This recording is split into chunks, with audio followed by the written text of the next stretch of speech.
বিয়েটা হবে আল্লাহর জন্যে। বলে হুজুর কারণ কি? আপনি যখন কোনো মেয়েকে বিয়ে করতে যাবেন তখন আপনার চিন্তা হলো এই মহিলার সঙ্গে এই মেয়েটার সঙ্গে আমার সারা জীবনের একটা সম্পর্ক হবে। সে আমার স্ত্রী, আমি তার স্বামী। সে আমার দুঃখের দিনের সাথী, সুখের দিনের সাথী।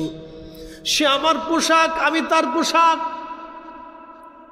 স্ত্রীকে এরকম মনে করতে হবে সে আপনার পোশাক, আপনি তার পোশাক।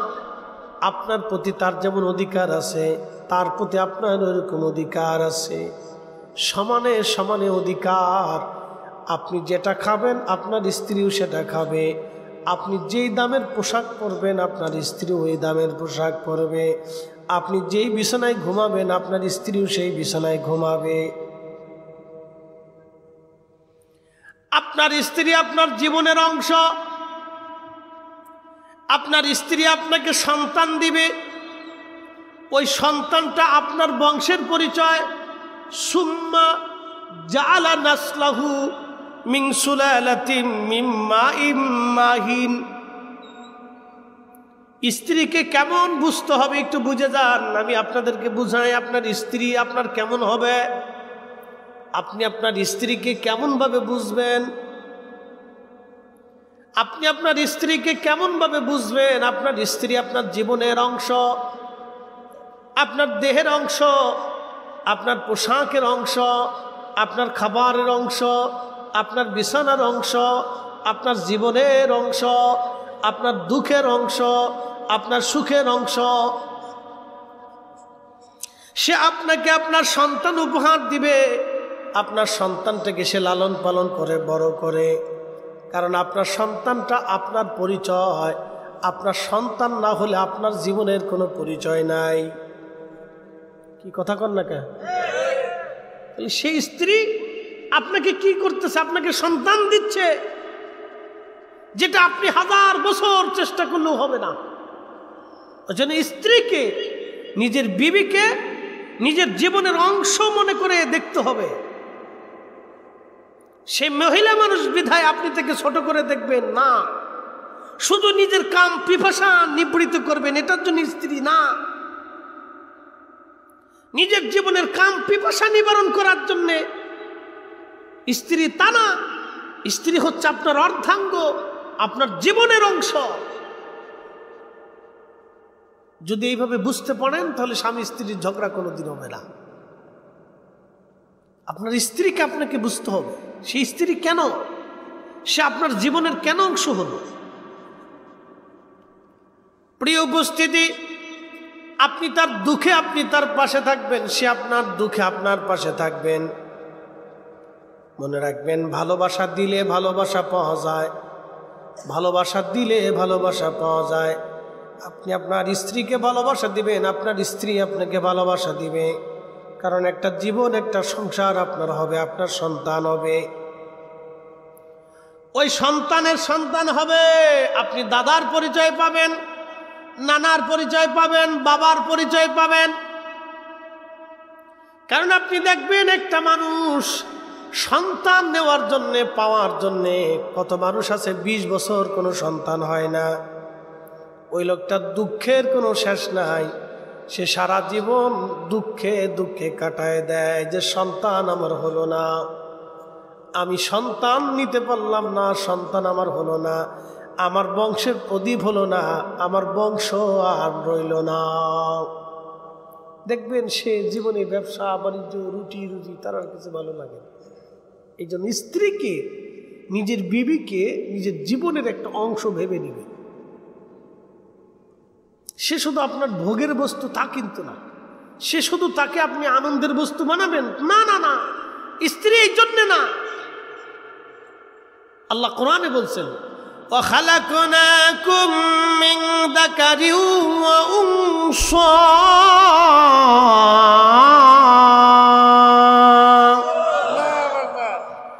আমি তোমাদেরকে সৃষ্টি করেছি একজন নারী একজন পুরুষ থেকে।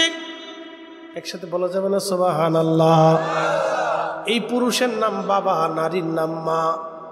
প্রত্যেকটা নারী মা হবে, প্রত্যেকটা পুরুষই বাবা হবে। প্রত্যেকটা নারী মা হবে, প্রত্যেকটা পুরুষই বাবা হবে। অতএব বিবাহ বন্ধনটা একটা হালাল পদ্ধতি। এটা সাধারণত শুধু দুনিয়াবী আনন্দের জন্য না প্রিয় বন্ধু আমার, এই বিবাহটা একটা জীবন শুরু করার একটা প্রাথমিক ধাপ। প্রিয় উপস্থিতি আমার বন্ধু, জীবনের জন্য বলতেছি মনোযোগ দিয়ে। ফাতিমাতুজ জাহরা রাদিয়াল্লাহু আনহা কত সহজভাবে নবী তার বিয়ে দিয়ে দিলেন। সামান্য কিছু সুগন্ধি এবং কিছু কাপড় চোপড়, অল্প কিছু সামান্য। হযরত আলী নিয়ে আসলেন কিনে, গরিব মানুষ ছিলেন। হযরত আলীর বাড়ি তেমন কিছুই ছিল না, একটা চৌকি মাত্র। তেমন দামি কোনো বিছানাপত্র না, একটা কম্বল ছিল। গায়ে লাগাইলে পা বের হতো, মাথায় দিলে পা আসতো, পা ঢাকলে মাথা বের হয়ে আসতো। কোনোদিন খাইতেন, কোনোদিন খাইতেন না। ফাতেমার সাথে হযরত আলীর বিয়ে হয়ে গেল। ফাতেমা বসে বসে কাঁদতেছে। আল্লাহর নবী ডাক দিয়ে বলেন, ফাতেমা রে, তুমি কাঁদো কেন? বুঝছি তোমার মা আজ ঘরে নাই। ফাতেমা রে, আমি যদি ইচ্ছা করতাম মদিনার সবচেয়ে বড় ধনাঢ্য ফ্যামিলি সন্তানের সাথে তোমার বিবাহ দিতে পারতাম রে ফাতেমা। কিন্তু ফাতেমা, শুনে রাখো তুমি ফাতেমা, ফাতেমা রে, তোমার বিবাহের ব্যাপারে স্বামী আমি পছন্দ করি নাই রে ফাতেমা। তোমার বিবাহের জন্য স্বামী আল্লাহ নিজে পছন্দ করেছে। না না, একসাথে জোরে বলবেন কি আল্লাহু আকবার।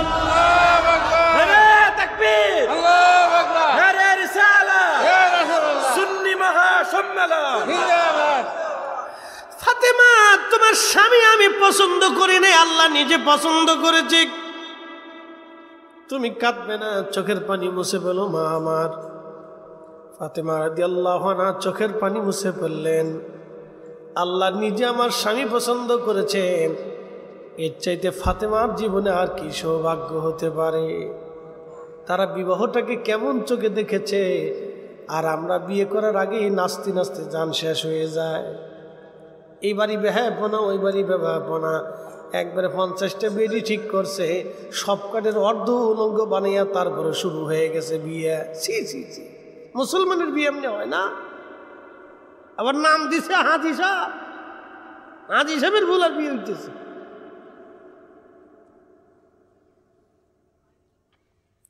মুসলমানের বিবাহ এরকম না। মুসলমানের বিবাহ আমার রসুল থেকে দেখে আসেন। লাকাদ কানা লাকুম ফি রাসূলিল্লাহি উসওয়াতুন হাসানা। মুসলমানের বিয়ে হবে নবীর চরিত্রের মতো, নবীর আদর্শ অনুযায়ী মুসলমানের বিয়ে হবে। কথা বলেন ঠিক কিনা? এটা পবিত্র বন্ধন, সাবধান, ছোট করে দেখবেন না। বিবাহ অনুষ্ঠান অপবিত্র করবেন না। আল্লাহ আমাদেরকে বুঝার তৌফিক দান করুন। সকলে জোরে বলেন আমিন। কারণ আমার পরিচয় হয়েছে মার কারণে, বাবার কারণে।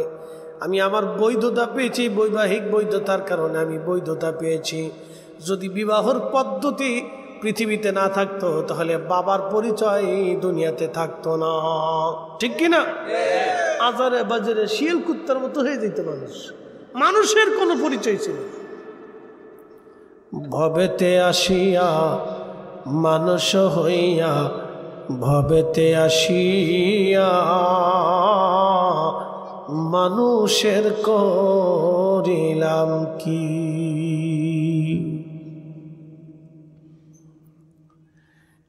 মুসলমান খুব মনোযোগ দিবেন। বলছিলাম আল্লাহ রাব্বুল আলামিন তিনি রব, তিনি লালন পালন করেনওয়ালা। বলতে বলতে বহুদূর চলে গেলাম। আজ বাজান আমার, আল্লাহ হযরতে কাজী নাসিরউদ্দিন বাইজিবি রহমাতুল্লাহ আলাইহি বলেন, ব্যাঙের পিঠের উপরে বিচ্ছুটাকে চড়ায় চড়ায় আল্লাহ নদীর ভিতর দিয়ে ব্যাঙ সাঁতরায় সাঁতরায় নদীর দিয়ে ওই পারের দিকে যায়। আমি চিন্তা করলাম আজকে আল্লাহর এই কুদরত না দেখে যাব না। আমি ব্যাঙের পিছে পিছে নদীর মধ্যে সাঁতার দিলাম। নদীর ওই পারে গেলাম, দেখি ব্যাঙ নদীর ওই পারে যাইয়া বিচ্ছু থেকে নামাই দিল। বিচ্ছুটা আবার দৌড়ায়, ব্যাঙটা পানির মধ্যে এসে গেল। একসাথে বলা যাবে আল্লাহু আকবার। তাহলে আমাদের রবকে জোরে বলেন। লালন পালন যিনি করেন তিনি আল্লাহ মালিক, আল্লাহ আল্লাহ আল্লাহ আল্লাহ আল্লাহ।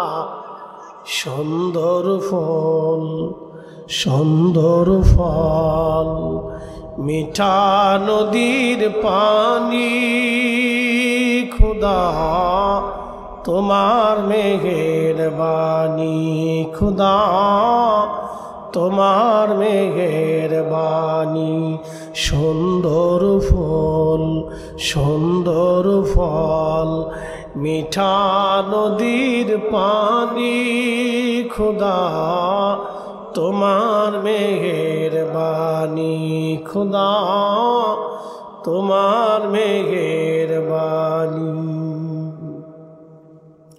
তুমি কতই দিলে নতুন ভাই বাড়াদার পুত্র স্বজন, তুমি কতই দিলে রতন ভাই বাড়াদার পুত্র স্বজন।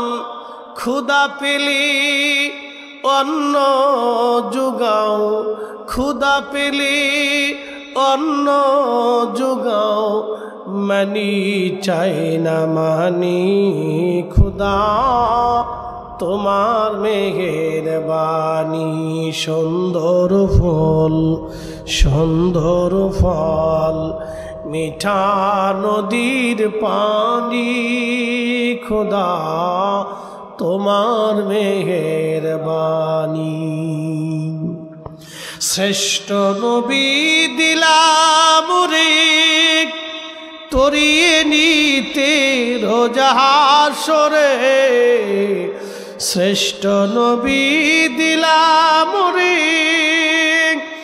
তরিয়ে নিতে রোজাহাসরে।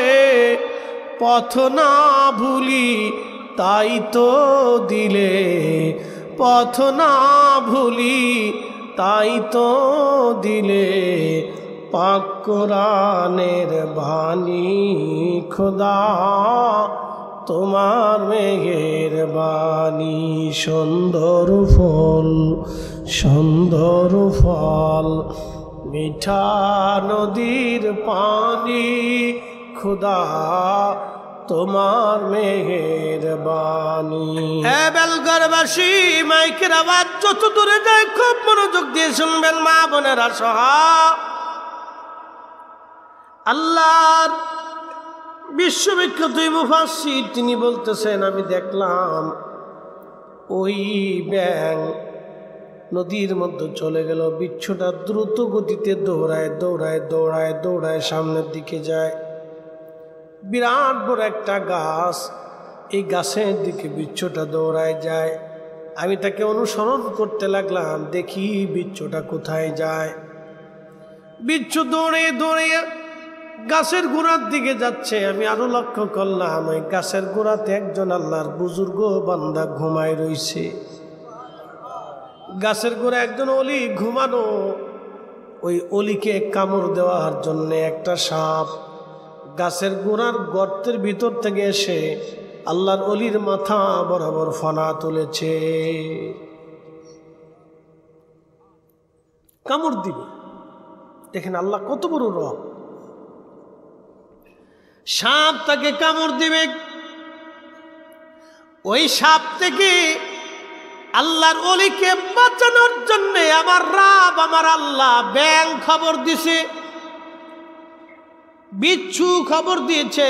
বিচ্ছুটাকে দিয়া নদীর কিনারে আনিয়া ব্যাঙ দিয়া নদী পার করাইয়া আমার রব বিচ্ছুটার এনে এনে বিচ্ছু দৌড়া এসে সাপের লেজবি, সাপের মাথার উপরে উঠে সাপের মাথার মধ্যে বিচ্ছু কামড় দিল।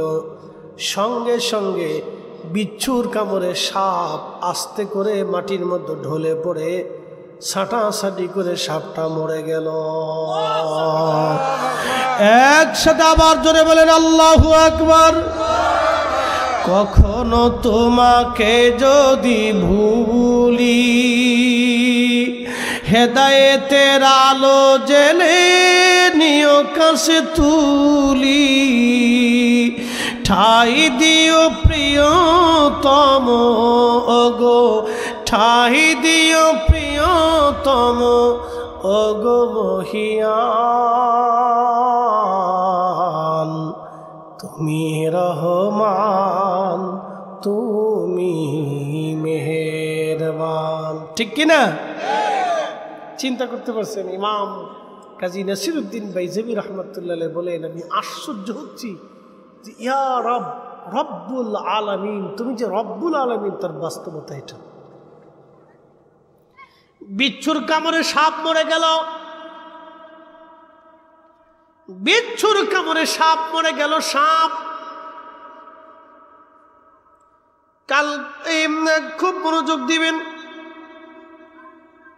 বিচ্ছুর কামড়ে সাপটা যখন মরে গেল, আল্লাহর ওলির ঘুম ভেঙে গেল। ঘুম যখন ভেঙে গেছে, তখন কাজী নাসিরউদ্দিন বাইজাবি রহমাতুল্লাহ আলাইহি বললেন, হে আল্লাহর বান্দা, আপনি ঘুমাইতেছিলেন, আল্লাহ আপনাকে নিরাপত্তা দেওয়ার জন্যে নদীর ওই পার থেকে একটা বিচ্ছু দাওয়াত করলেন। বিচ্ছুটাকে নদীর কিনারা আনলেন। ব্যাং বিচ্ছু কিভাবে আল্লাহ পার করবেন, সেই জন্য একটা ব্যাং দাওয়াত করলেন। এই ব্যাংটারে দিয়ে বিচ্ছুটাকে দিয়ে নদী পার করাইলেন। ওই বিচ্ছুটা দৌড়াই এসে আপনার এই সাপ মরে আছে, এই সাপের মাথার উপরে উঠাইয়া বিচ্ছু দিয়া সাপের কামড় দেওয়াইয়া সাপ মারিয়া আমার আল্লাহ রব্বুল আলামিনের পরিচয় দিয়া আল্লাহ আপনাকে নিরাপত্তা দিয়েছে। একবার জোরে বলা যাবে কি মারহাবা। ফাবি আই আলা'i রাব্বিকুমা তুকাযিবান।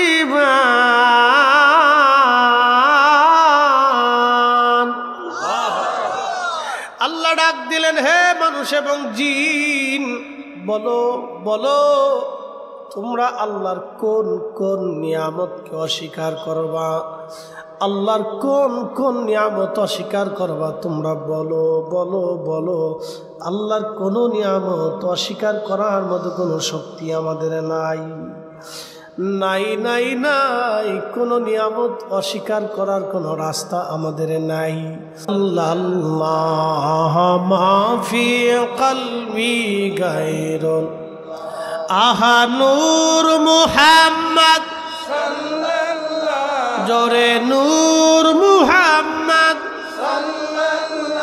পড়ো লা ইলাহা ইল্লাল্লাহ, লা ইলাহা লা ইলাহা।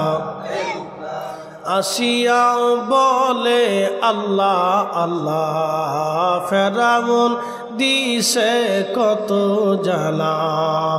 আল্লাহ বলেন ও জিবরাইল, আল্লাহ বলে ও জিবরাইল, খুলো হে জান্নাতের তালা, লা ইলাহা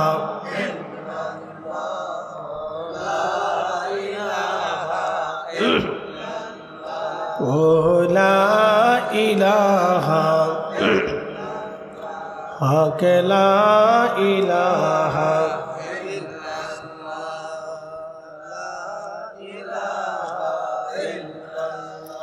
লা ইলাহা ইল্লাল্লাহ মুহাম্মাদুর রাসূলুল্লাহ সাল্লাল্লাহু আলাইহি ওয়াসাল্লাম। বন্ধু আমার, এই জন্য আল্লাহ বললেন, বান্দারে তুমি যদি আমি আল্লাহর শুকর আদায় করো, আমি আল্লাহ তোমার নিয়ামত বাড়ায় দিব। আর যদি না শুকরিয়া করো, অকৃতজ্ঞ হও, তাহলে আমি রব্বুল আলামিন তোমাকে শক্ত শাস্তি দেব, কঠিন শাস্তি। আল্লাহর প্রতি কৃতজ্ঞ হতে হবে, বলতে হবে হ্যাঁ রব আপনি করেছেন, স্বীকার করতে হবে। ইন্নাল্লাযীনা কাফারু মিন আহলিল কিতাবি ওয়াল মুশরিকিনা ফি নারি জাহান্নাম ফি নারি জাহান্নাম। জাহান্নাম কি আছে? কথা বলেন, আছে? বিশ্বাস আছে? জাহান্নামে জান্নাতে যদি বিশ্বাস না হয় তাহলে আপনি ইমানদার হন না। ফি নারি জাহান্নাম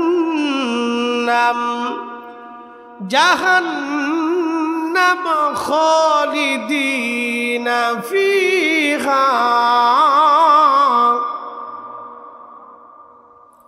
অকৃতজ্ঞ যারা হবে, নাফরমান যারা হবে, যারা কাফের হবে, অস্বীকার করনেওয়ালা, ইন্নাল্লাযীনা কাফারু যারা অস্বীকার করনেওয়ালা, আমি রবকে যারা অস্বীকার করবে, আমার নবীকে যারা অস্বীকার করবে, আখিরাতকে যারা অস্বীকার করবে, কবরকে যারা অস্বীকার করবে, জান্নাত জাহান্নাম ফেরেশতা নবী রাসূল কিতাবকে যারা অস্বীকার করবে, আমার হাবিব আপনি তাদেরকে বলে দেন আমি তাদের জন্য একটা চিরস্থায়ী আবাসস্থল বানিয়ে রেখেছি জাহান্নাম।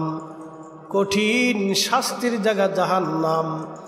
জাহান্নাম এত ভয়াবহ হবে, হাসরের মাঠে 500 বছর দূরত্ব থেকে জাহান্নামের গর্জন শুনিয়া হাসরবাসীর কলিজা পর্যন্ত শুকায়ে যাবে।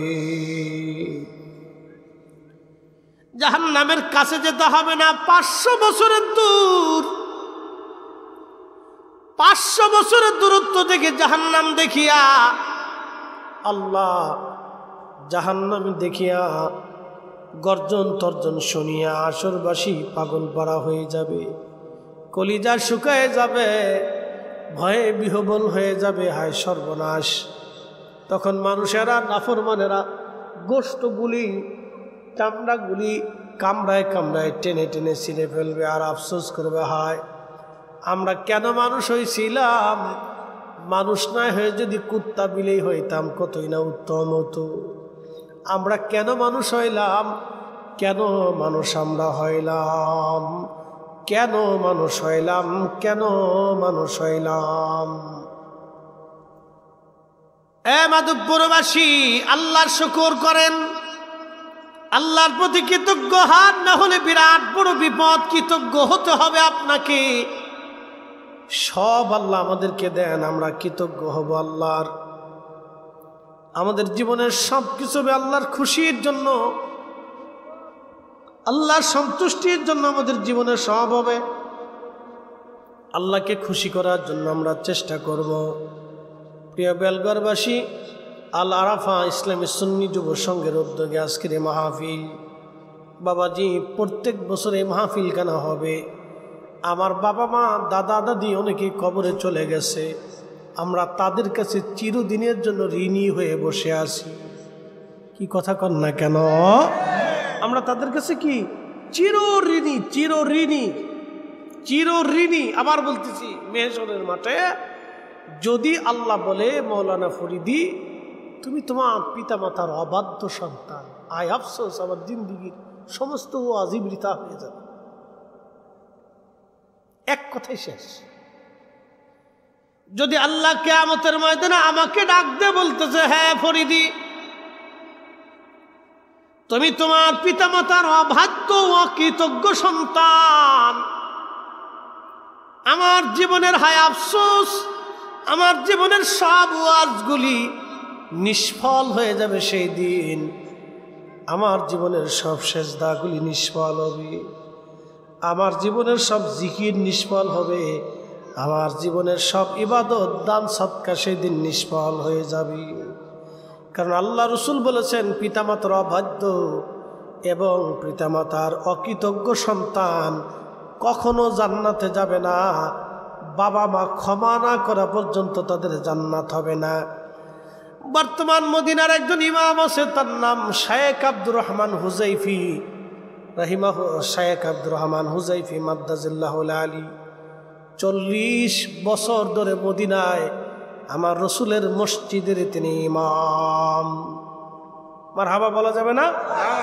40 বছর ধরে মদিনাতুল মুনওয়ারাতে আমার রসুলের মসজিদের ইমামতি করতেছেন। আল্লাহু আকবার। আল্লাহ ওনার হায়াতের মধ্যে আরো বারাকা দান করুন, সকলে বলে না আমিন। আমার রসুলের মসজিদের ইমাম, এটা 4 টাকানি কথা না বাবা, এটা 4 টাকানি কথা না, যে শায়েখ আব্দুর রহমান হুজাইফি মাদ্দাজিল্লাহুল আলী তিনি 40 বছর ধরে আমার রসুলের মসজিদের ইমাম। 40 বছর ধরে মসজিদে নববীতে তিনি নামাজ পড়ান, খুতবা দেন। কিয়ামতের ময়দানে যদি আল্লাহ জিজ্ঞেস করে, হুজাইফি আহা তুমি তোমার পিতামাতার অবাধ্য সন্তান, 40 বছরের জীবনের সব নামাজ শেষ হয়ে যাবে, কি কথা কন না কেন, ঠিক কিনা? এই জন্য আল্লাহ বলে আনিশকুরলি, কোরআনে আমার রব বলতেছে আনিশকুরলি, তুমি আমার শুকর আদায় করবে, ওয়ালি ওয়ালিদাইক, তোমার পিতা মাতার প্রতি তুমি কৃতজ্ঞ হবে, তুমি তোমার পিতা মাতার প্রতি শুকর আদায় করবে, তুমি তোমার পিতা মাতার অবাধ্য হবে না, তুমি তোমার পিতা মাতার বাধ্য হবে। ও গো মা, তুমি এ ধরনের শ্রেষ্ঠ নিয়ামত, তোমারই পদ তলে রয়েছে জান্নাত। গো মা, তুমি এ ধরনের শ্রেষ্ঠ নিয়ামত, তোমারই পদ তলে রয়েছে জান্নাত।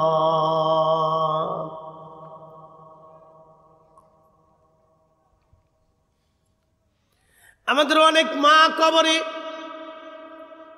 অনেক বাবা কবরে, দাদা দাদি কবরে ঘুমিয়ে গেছে,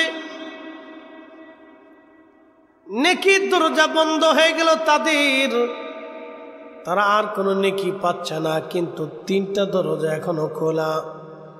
1 নম্বর সদকায়ে জারিয়া, 2 নম্বর ইলমের খেদমত, 3 নম্বর নেক সন্তানের দোয়া, আও ওয়ালাদিন সালিহিন ইয়াদউ লাহু। ইলমের খেদমত, সদকায়ে জারিয়া এবং নেক সন্তানের দোয়া, 3টা দরজা তাদের জন্য এখনো খোলা রয়ে গেছে। কেউ যদি একটা মসজিদ বানায়, এই মসজিদে যদি টাইলস দেয়, সিমেন্ট দেয়, বালু দেয়, ইট দেয়, জমি দেয়, মসজিদে টিউবওয়েল করে দিল, এসি বানাই দিল, ফ্যান চালাই দিল, বিদ্যুৎ কারেন্ট দিয়ে দিল, এইরকম কোনো ব্যক্তি যদি করে, যতদিন মসজিদ থাকবে ততদিন ওই বান্দার কবরে নেকি চলতে থাকবে, নেকি চলতে থাকবে, নেকি বন্ধ হবে না। একবার জোরে বলা যাবে কি মারহাবা।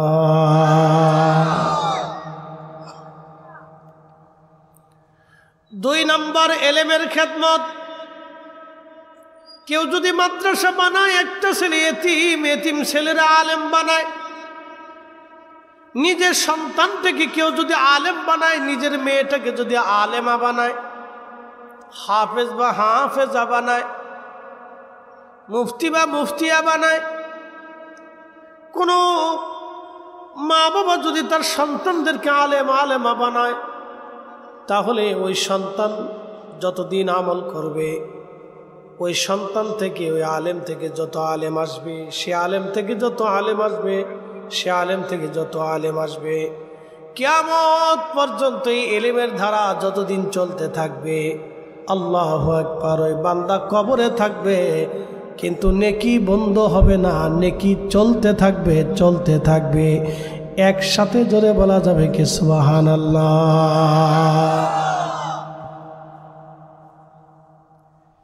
3 নম্বরটা হচ্ছে আওয়ালাদিন সলিহিন ইয়াদউ লাহু, নেক সন্তানের দোয়া। নেক সন্তানের জোরে বলেন, একসাথে বলেন, নেক সন্তানের। এখন যারা দোয়া মানে না তাদের হালত কি বলেন? তারা নাফরমান। কথা কন না কেন? কি একসাথে বলেন? না না, জোরে বলেন, জোরে বলেন। সে কার সাথে নাফরমানি করছে? আল্লাহর সাথে তো করছেই, তার পিতামাতার সাথেও করছে। কারণ পিতামাতার ইন্তেকালের পরে সন্তানের উপরে হক ছিল, একবারে হক। পিতামাতার প্রতি হক ছিল, সন্তানের প্রতি হক ছিল।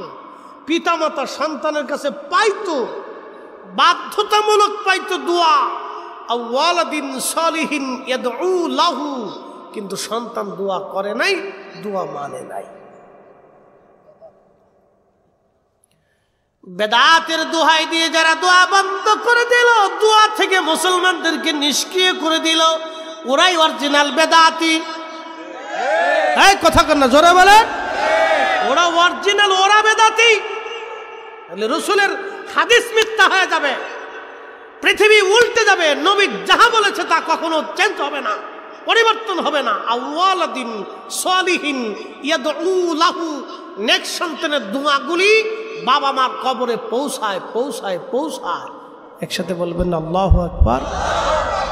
আল্লাহ নিজে দোয়া শিখিয়েছেন, আমার সাথে পড়েন, রাব্বিরহামহুমা কামা রাব্বায়ানি সগীরা।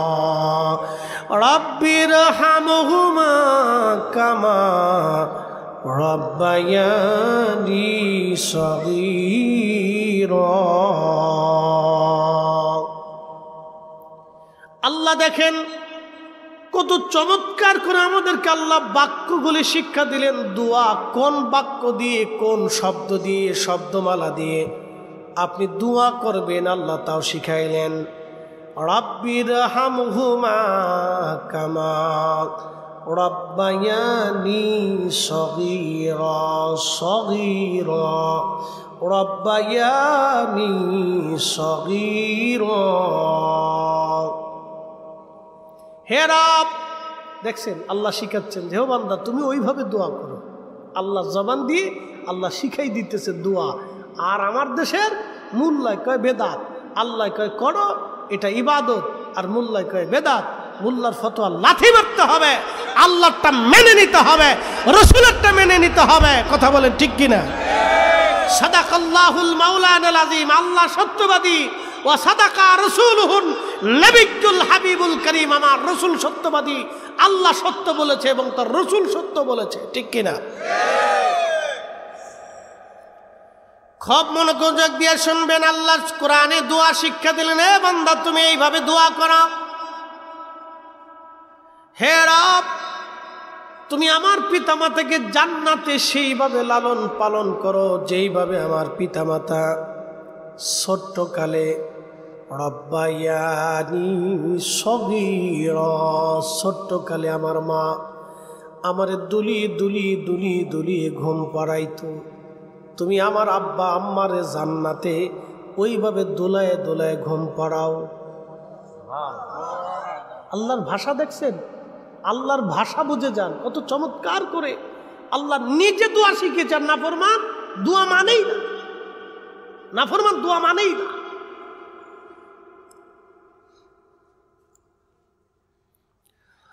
আল্লাহ বলেন রাব্বায়ানি সগীরা, রাব্বায়ানি সগীরা, ছোট্টকালে আমার পিতা মাতা যেইভাবে আমাকে লালন পালন করেছিল, মা দুলিয়ে দুলিয়ে দুলিয়ে দুলিয়ে আমাকে ঘুম পাড়িয়েছিল। আমি কান্না করার সঙ্গে সঙ্গে মা দৌড়ায় এসে আমার কান্না বন্ধ করে দিয়েছে। বাবা আমার কান্না বন্ধ করে দিয়েছে।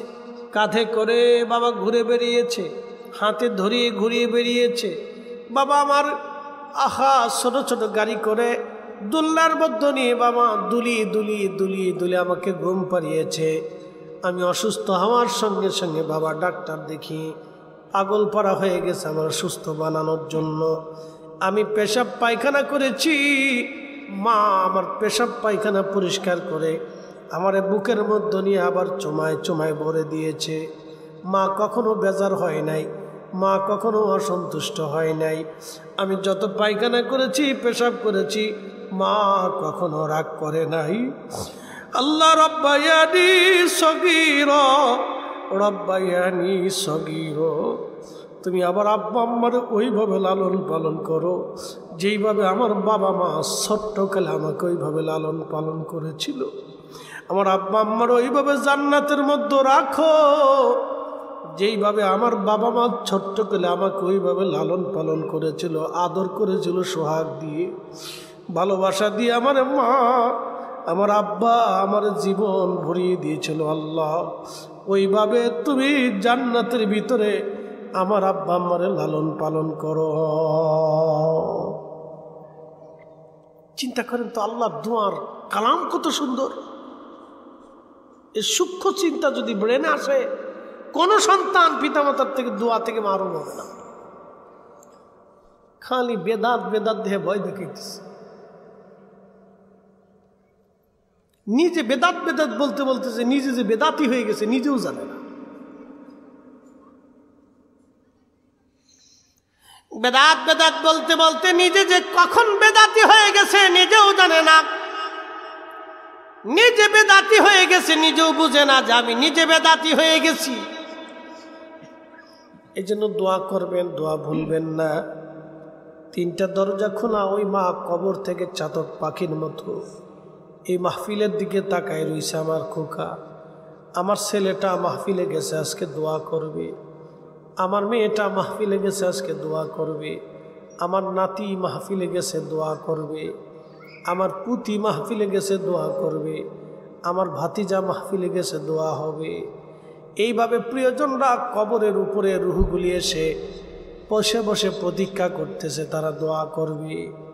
ইমাম ইবনু কাইয়্যিম জৌজি কিতাবুর রূহের মধ্যে তিনি লিখতেছেন, আল্লাহর নবী বলতেছেন, রুহগুলি কবরের উপরে সে দোয়ার অপেক্ষায় প্রতীক্ষায় বসে থাকে। আমার ছেলেরা মেয়েরা আমার জন্য দোয়া করবে, দোয়ার অপেক্ষায় তারা বসে আছে, দোয়ার জন্য তারা আজকে বসা। কখন দোয়া হবে? দোয়ার প্রতীক্ষায়। ছেলে বিদেশ থেকে আসবে, বাবা বিদেশ থেকে আসবে, ছোট্ট ছেলেটা আনন্দ করে, আব্বা বিদেশ থেকে আসবে, মেয়েটা আনন্দ করতেছে, আব্বু বিদেশ থেকে আসতেছে, আমার জন্য খেলনা আনবে, প্লেন আনবে, আমার জন্য বিস্কিট আনবে, চকলেট আনবে, কাপড় আনবে, এটা আনবে, সেটা আনবে। ছেলেটা মেয়েটা আনন্দে উদ্দোলিত হয়ে গেছে, আব্বা বিদেশ থেকে আসতেছে। ওই কবরওয়ালারা দোয়ার প্রতীক্ষায় বসিয়া কবরের উপরে আসিয়া তারা আনন্দ আপ্লুত হইয়া চিন্তা আছে, আজকে দোয়া হবে, আমার ছেলে আমার মেয়ের আজকে দোয়া করবে। কিন্তু নাফরমান মাহফিলে এসে ঘুরে ঘুরে চলে গেল, দোয়া করলো না। কি কথা কর না কেন? এই জন্য মাহফিলে বসতে হয়, দোয়া করতে হয়। নামাজের পরে বাবা মার জন্য দোয়া করতে হয়। যখনই হাত বাড়াবেন তখনই রাব্বি রাহমহুমা কামা রাব্বায়ানি সগীরা বলে আল্লাহর দরবারে হাত বাড়াই দিবেন। একটা কথাও বিফলে যাবে না, কারণ এই কালাম আমরা কেউ শিখেই নাই। এই দুয়ার কালামগুলি আল্লাহ নিজে শিক্ষা দিয়ে দিছেন। আল্লাহর শিখানো কালাম কখনো বৃথা যেতে পারে না। কথা বলেন ঠিক কিনা? মাধবপুরবাসী, বেলগড়বাসী, এই জন্য তিনটা দরজা খোলা থাকবে। আমার জন্য তিনটা দরজা খোলা, আপনার জন্য তিনটা দরজা খোলা। এই জন্য ঘন ঘন মসজিদে যাবেন, মসজিদের খেদমত করবেন। আল্লাহ নবী বলেন, উম্মত রে, কিয়ামতের ময়দানে দুনিয়াতে যারা মসজিদের খেদমত করে, মসজিদের সাথে যাদের দিল ঝুলায় রাখে, আল্লাহ নবী বলতেছেন, উম্মত রে, কিয়ামতের ময়দানে আরশে মুআল্লার নিচে আল্লাহ তাদের জায়গা করে দেবে। এই জন্য মসজিদে যাবেন, ঘন ঘন মসজিদে যাবেন, মসজিদের খেদমত করবেন। ইমাম সাহেব, মুয়াজ্জিন সাহেব, খাদেম সাহেবের জন্য অপেক্ষা করবেন না। মসজিদ অপরিষ্কার দেখলে নিজে হাতে পরিষ্কার করে দিবেন। আল্লাহর নবী নিজে হাতে মসজিদ বানিয়েছেন, নবী নিজে মসজিদের খেদমত করেছেন। হযরত ঈসা রুহুল্লাহর আম্মা হযরত সাইয়্যিদা মারিয়াম আলাইহিস সালাম তিনি নিজে মসজিদের খেদমত করেছেন, ঈসা নবী নিজে করেছেন, জাকারিয়া নবী নিজে করেছেন, ইয়াহইয়া নবী নিজে মসজিদের খেদমত করেছেন, ইমরান আলাইহিমুসসালাম নবী আলাইহিমুসসালামরা নিজেরা মসজিদের খেদমত করেছেন, সুলাইমান আলাইহিস সালাম মসজিদের খেদমত করেছেন, ইয়াকুব আলাইহিস সালাম মসজিদের খেদমত করেছেন, ইউসুফ আলাইহিস সালাম মসজিদের খেদমত করেছেন। এমন কোন নবী নাই যে নবী মসজিদের খেদমত না করেছেন। সব নবীরা মসজিদের খেদমত করে। আপনারাও মসজিদের খেদমত খাদেম হয়ে যাবেন। শুধু ইমাম মুয়াজ্জিন খাদেমের দিকে তাকায় থাকবেন না, নিজেরা খাদেম হয়ে যাবেন। মসজিদ পরিষ্কার করবেন, পেশাব পায়খানার জায়গা পরিষ্কার করে দিবেন।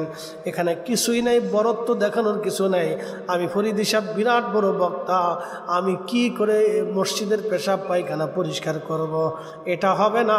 আল্লাহর ঘরের কাছে কোনো বক্তা তক্তা, কোনো এই মন্ত্রী এমপি মন্ত্রী বা অমুক তমুক ডিসিএসপি বিরাট বড় শাইখুল হাদিস মুহাদ্দিস মুফতি, আল্লাহর দরবারে কিছুই নাই। আল্লাহর দরবারে একটা পরিচয়, ইন্না আকরামাকুম ইনদাল্লাহি আতকাকুম। আল্লাহ মুফতি ছিলেন না, মুহাদ্দিস ছিলেন না, প্রিন্সিপাল ছিলেন না, চ্যান্সেলর ছিলেন না, ভাইস চ্যান্সেলর ছিলেন না, প্রধানমন্ত্রী, রাষ্ট্রপতি, মন্ত্রী, ডিসিএসপি, সেনাপ্রধান, পুলিশ প্রধান, আল্লাহ কাউকে চিনে না, কৃষক চিনে না, দিনমজুর চিনে না। আল্লাহ একটা চিনে, ইন্না আকরামাকুম ইনদাল্লাহি আতকাকুম। যার তাকওয়া বেশি, আল্লাহর ভয় যার অন্তরে বেশি, তার সম্মান আল্লাহর দরবারে বেশি। একসাথে জোরে বলা যাবে কি মারহাবা। এরপরে আবার আল্লাহ বলতেছেন, হে বান্দা, ইয়া আইয়ুহাল ইনসানু মা গররাকা বিরাব্বিকাল কারীম।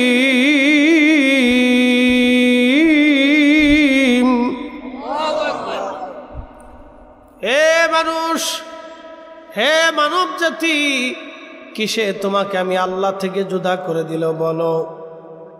কে তোমাকে আল্লাহ থেকে জুদা করলো? আল্লাযী খালাকাকা ফাসাওয়াকা ফাআদালাক। আমি তোমাকে সৃষ্টি করলাম, তোমাকে সুঠাম করলাম, তোমাকে ক্ষমতা দিলাম, সুবিন্যস্ত করলাম। যেখানে আঙ্গুল দেওয়ার দরকার সেখানে আঙ্গুল দিলাম, যেখানে নখ দেওয়ার দরকার নখ দিলাম, চোখ দেওয়ার দরকার চোখ দিলাম, যেখানে কানের প্রয়োজন কান দিলাম, কানের সাথে ব্রেন, ব্রেন সাথে মাথা, মাথা দিয়ে একবারে তোমার শরীরের সাথে অ্যাডজাস্ট করে দিলাম। এমন একটা পদার্থ আল্লাহ সৃষ্টি করলেন, মানুষ যাহা বলে কান দিয়ে শোনা যায়, চোখ দিয়ে দেখা যায়, হাত দিয়ে ধরা যায়। ধরার জন্য একটা অদৃশ্য শক্তি কাজ করে। শক্তি, এই যে একটা শক্তি, আপনার হাত নড়তেছে, আঙ্গুল নড়তেছে, চোখ নড়তেছে, দেহ নড়তেছে, প্রতিনিয়ত আপনি খাবার খাচ্ছেন, সেটা হজম হচ্ছে, আপনার লজ্জত লাগতেছে, স্বাদ লাগতেছে। একটা জিহ্বা দিয়ে আল্লাহ কত কোয়ালিটির খাবার আপনাকে খাওয়াইছে। একই মাটির ভিতর থেকে আম গাছ, জাম গাছ, কলা গাছ, কাঁঠাল গাছ, লেবু গাছ, পেঁপে গাছ, পেয়ারা গাছ, আপেল গাছ, খেজুর গাছ, মালটা গাছ, কত কোয়ালিটির ফল আল্লাহ একই মাটির ভিতর থেকে দিলেন। একটা মিষ্টি, একটা তেতো, একটা তেঁতুল, আর একটা কি বলে টক। এইভাবে আল্লাহ রাব্বুল আলামিন একই মাটির ভিতর থেকে কত কোয়ালিটির ফল আল্লাহ দিলেন। একটা জিহ্বা দিয়ে আল্লাহ শত শত কোয়ালিটির খাবার আল্লাহ আস্বাদন করাইলেন। জিহ্বা একটা, এই জিহ্বার উপরে আম যদি দেন জিহ্বা বলে দেয় আম, যদি লেবু দেন জিহ্বা বলে দেয় লেবু, যদি আপনি তেঁতুল দেন জিহ্বা বলে দেয় তেঁতুল, যদি কাঁঠাল দেন জিহ্বা বলে দেয় কাঁঠাল। একটা জিহ্বা দিয়ে যে মালিক হাজার কোয়ালিটির স্বাদ আস্বাদন করতে পারে, একসাথে সেই মালিকের জন্য বলা যাবে নাকি আল্লাহু আকবার। উনি সর্বশ্রেষ্ঠ। এই জন্য উনি বলছেন, কাইফা তাকফুরুনা বিল্লাহি ওয়া কুনতুম আমওয়াতা। কি করে আল্লাহকে অস্বীকার করো, কি করে মালিককে অস্বীকার করো, কি করে আল্লাহকে অস্বীকার করো, কি করে আল্লাহকে অস্বীকার করো। তুমি রহমান, তুমি মেহেরবান, তুমি রহমান, তুমি মেহেরবান। অন্ধ গাহে না শুধু তোমারি গুণগান, অন্ধ গাহে না শুধু তোমারি গুণগান। বুঝেও বুঝে না তবু শান, তুমি রহমান, তুমি মেহেরবান। কখনো তোমাকে যদি ভুলি, হেদায়েতের আলো জেলে নিয় কাছে তুলি। ঠাই দিও প্রিয়তম, ঠাই দিও প্রিয়তম, ওগো মহিয়ান। তুমি রহমান, তুমি মেহেরবান, তুমি রহমান, তুমি মেহেরবান। অন্ধ গাহে না শুধু তোমারি গুণগান, অন্ধ গাহে না শুধু তোমারি গুণগান। বুঝেও বুঝে না তবু শান, তুমি রহমান, তুমি মেহের। এই জন্য রব আমাদেরকে বলছে কি করে তোমরা আল্লাহকে অস্বীকার করো। আর আয়াত আল্লাহ ওয়াজ করছে, فبأي آلاء ربكما تكذبان। হে মানুষ এবং জিন, তুমি আল্লাহর দেওয়া কোন কোন নিয়ামতকে তুমি অস্বীকার করবা, তুমি বলো। আচ্ছা আপনারা বলেন, বাংলাদেশের একই কলা, একই মাটির ভিতর থেকে কলা হয়। একটা সর্বি কলা, আরেকটা হলো কি কলা, সাগর কলা।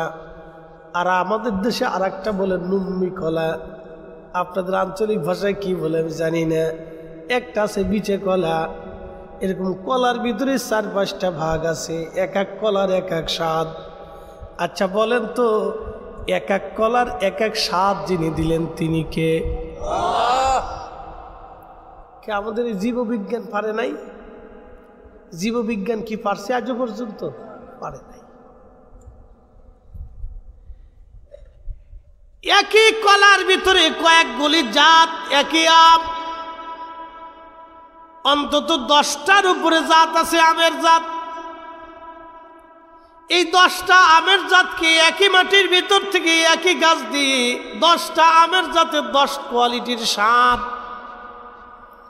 যিনি আস্বাদন করাইলেন তিনি আল্লাহ। এই জন্য আল্লাহ বলেন, ইয়া আইয়ুহাল ইনসানু মা গররাকা বিরাব্বিকাল কারীম। মানুষ, কিসে তোমাকে আল্লাহ থেকে জুদা করে দিল বলো? কে তোমাকে আল্লাহ থেকে জুদা করলো বলো? কে তোমাকে আল্লাহ থেকে জুদা করলো বলো? দেখেন, সাগরের ভিতরে আল্লাহ পানি দিল, এই পানিটা লোনা। আবার আমার আল্লাহ জমিনে পানি দিল, এই পানি মিষ্টি। সাগরের যে মাছ আছে এই মাছ পদ্মা নদীতে বাঁচে না। পদ্মা নদীর মাছ এবং হাওরের মাছগুলি সাগরে বাঁচে না, কারণ এরা মিষ্টি পানিতে থাকে, এরা মিঠা পানিতে থাকে, আর ওরা লোনা পানিতে থাকে। একই মাছ, আল্লাহু আকবার, না একসাথে বলেন আল্লাহু আকবার। একই মাছ মিষ্টি পানিতে, এই মাছ সাগরে গেলে বাঁচে না। সাগরের মাছগুলি মিষ্টি পানিতে আসলে বাঁচে না। সাগরের মাছের এক স্বাদ, মিষ্টি পানির মাছের আর এক স্বাদ। সাগরে দেখবেন কোটি কোটি মন মাছ আল্লাহ দিলেন, হাজার হাজার হাজার হাজার ট্রিলিয়ন বিলিয়ন কোটি কোটি মাছ আল্লাহ দিলেন। দেখেন পৃথিবীতে 800 কোটি মানুষের খাবারের, এই মাছের মাধ্যমে আল্লাহ খাবারের ফয়সালা করে দেন। পৃথিবীতে হাজার হাজার শত শত কোটি কোটি মন মাছ প্রত্যেক দিন বিক্রি হয়, মানুষেরা খায়। এই সাগর যদি না দিতেন, সাগরে মাছ যদি না দিতেন, তাহলে খাদ্য সংকট পৃথিবীতে লেগে যাইত, ঠিক কিনা? তাহলে বলেন এই সাগর যিনি বানাইলেন তিনি কে? সাগরে মাছ যিনি সৃষ্টি করলেন তিনি কে? অথচ পৃথিবীতে 800 কোটি মানুষ, কোনো মানুষের সাগরে মাছের জন্য খাবার দিয়ে আসে না। এই সাগরে মাছের যিনি খাবার দেন তিনি কে? এই জন্য আল্লাহ বললেন মারওয়াজাল বাহরাইনি ইয়ালতাকিয়ানি বাইনাহুমা বারজাখুল লা ইয়াবগিয়ান। দুইটা সাগর আমি দিয়েছি, এক সাগরের পানি ঘোলা আর এক সাগরের পানি পরিষ্কার নীল। নীল পানি ঘোলা পানির মধ্যে যায় না, ঘোলা পানি নীল পানির মধ্যে আসে না। সাগর পর্যন্ত আল্লাহর আইন মেনে চলে। মারওয়াজাল বাহরাইনি ইয়ালতাকিয়ানি বাইনাহুমা বারজাখুল লা ইয়াবগিয়ান। সাগর পর্যন্ত আল্লাহর আইন মেনে চলে। ঘোলা পানি নীল পানিতে আসে না, নীল পানি ঘোলা পানিতে যায় না। এই জন্য আল্লাহ বললেন ও বান্দা, তুমি আমি আল্লাহর নিদর্শন দেখো। দুইটা সাগরকে আমি আল্লাহ নিয়ন্ত্রণ করি। এই সাগর আমি আল্লাহর হুকুম মোতাবেক চলাচল করে, আমি আল্লাহর বিধান মোতাবেক সাগরে জোয়ার আসে। আপনি যদি দেখেন সাগরে জোয়ার আসে, আল্লাহু আকবার, জোয়ার আসার পরে 2, 4, 5 হাত পানি বেড়ে যায়। 5 হাত পানি বেড়ে গেল, এত পানি কোথার থেকে আসলো? সারা সাগরের 5 হাত পানি বেড়ে গেল। আবার পানি চলে যায়, কোথায় পানি চলে গেল? কোথার থেকে পানি আসলো? এত বড় শক্তির মালিককে, যিনি সাগরের হাজার হাজার crore crore ton billion trillion পানিকে আল্লাহ একসাথে জোয়ার উঠাইয়া আল্লাহ 4-5 হাত উঁচু করে দিলেন। আবার ওই পানিটাকে আমার আল্লাহ নিয়ে গেলেন। তিনি একমাত্র শক্তির অধিকারী আল্লাহ। এই জন্য আমরা ইবাদত হবে আল্লাহর, জিকির হবে আল্লাহর, আইন মানব আল্লাহর। সাগর আল্লাহর আইন মেনে চলে, সূর্যটা আল্লাহর আইন মেনে চলে, এই জমিন আল্লাহর আইন মেনে চলে, এ বাতাস আল্লাহর আইন মেনে চলে, এ আবহাওয়াটাও আল্লাহর আইন মানে। কয়দিন আগে প্রচন্ড গরম, বৃষ্টি, এখন গরম কমতেছে কমতেছে কমতেছে, ধীরে ধীরে ধীরে ধীরে শীত আসবে। আপনি একটু যদি চিন্তা করেন, হঠাৎ করে আজকে রাত্রে যদি আল্লাহ শীত দিয়ে দেয়, মাঘ মাসে যেরকম শীত, জানুয়ারির 10 তারিখ 1 থেকে 10 তারিখ পর্যন্ত শীতের প্রকোপ বেশি থাকে, ডিসেম্বরের 15 থেকে জানুয়ারির 15 পর্যন্ত শীতের প্রকোপটা বেশি থাকে। এই শীতটা যদি এখনই আজকে রাত্রিবেলা আপনি ঘুমাইলেন, হঠাৎ করে এই ঠান্ডা যদি আল্লাহ ফেলে দেয়, তাহলে বাংলাদেশের অধিক মানুষ অসুস্থ হয়ে পড়বে, অনেক মানুষ মারাও যেতে পারে, ঠিক কিনা? কিন্তু আল্লাহ শীত ধীরে ধীরে ধীরে ধীরে দেন। আস্তে আস্তে শীত সয়ে সয়ে আসতেছে, হঠাৎ করে দেন নাই, ধীরে ধীরে শীত আল্লাহ দিলেন। ধীরে ধীরে বাড়বে, ধীরে ধীরে বাড়বে, আবার ধীরে ধীরে ধীরে ধীরে ধীরে ধীরে কমবে। হঠাৎ কমে যাবে না, ধীরে ধীরে শীত কমবে।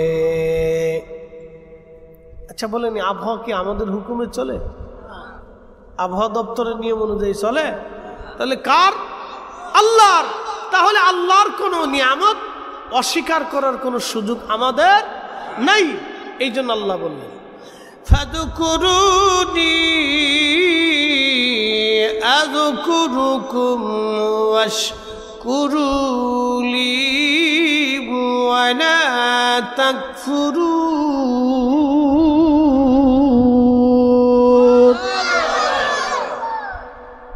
এ বান্দা তুমি আমাকে স্মরণ করো।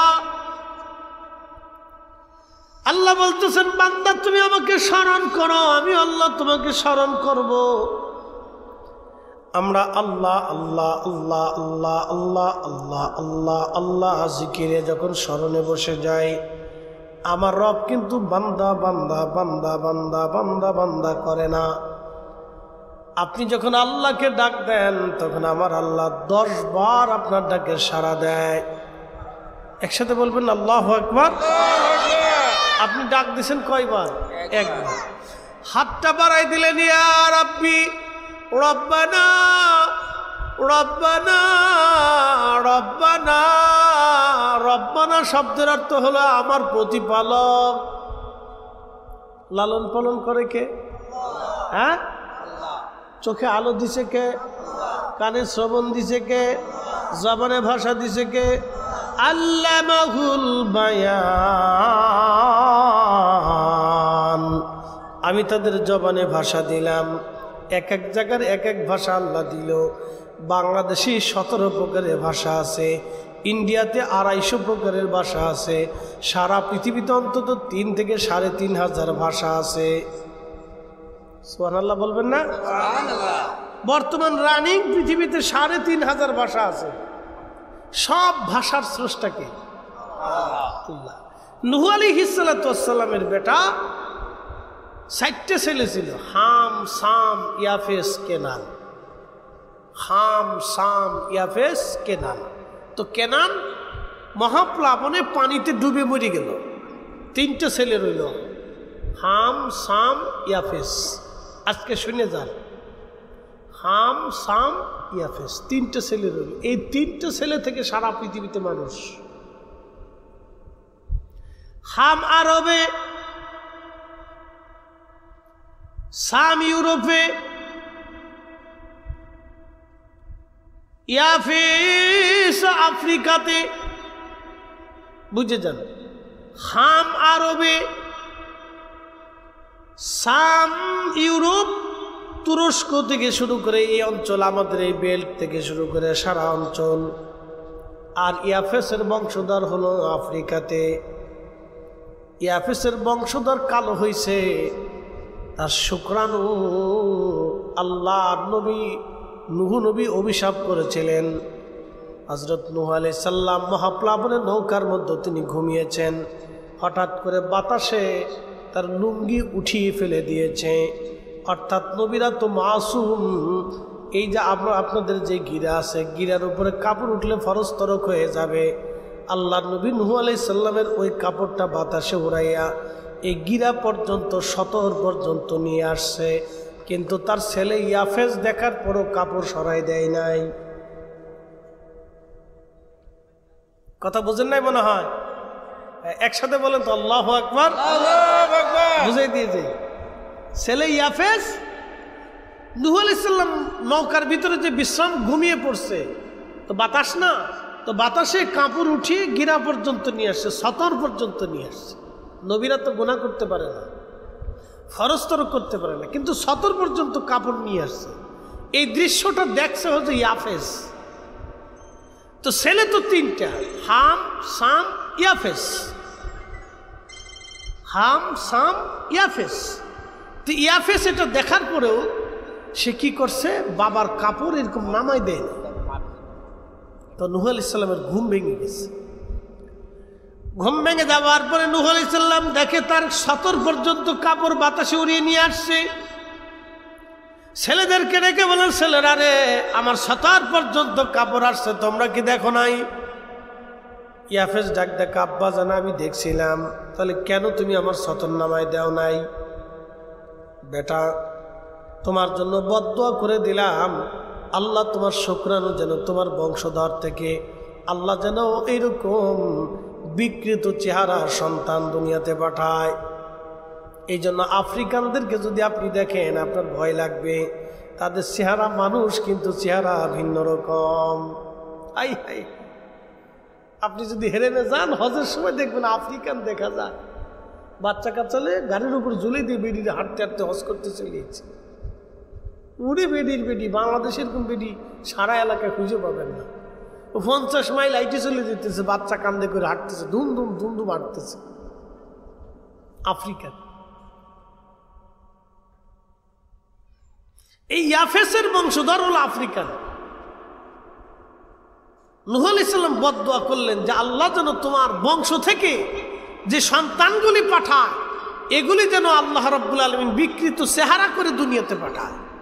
এই জন্য আফ্রিকানদেরকে আল্লাহ ওইভাবে তৈরি করলেন, ওই বদদুয়া।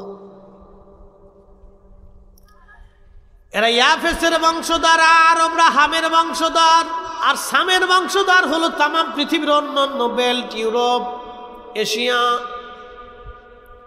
এই সমস্ত অঞ্চলের মানুষগুলি হলো সামের বংশধর। বন্ধু খুব মনোযোগ দিয়ে শুনে যাবেন। তা বলতেছিলাম আল্লাহ রাব্বুল আলামিনের সৃষ্টির প্রক্রিয়া, আমাদের রব আমাদেরকে দুনিয়াতে পাঠাইলেন। আল্লাহ চেহারা দিলেন, শক্তি দিলেন, সামর্থ্য দিলেন, সব আল্লাহ দিলেন।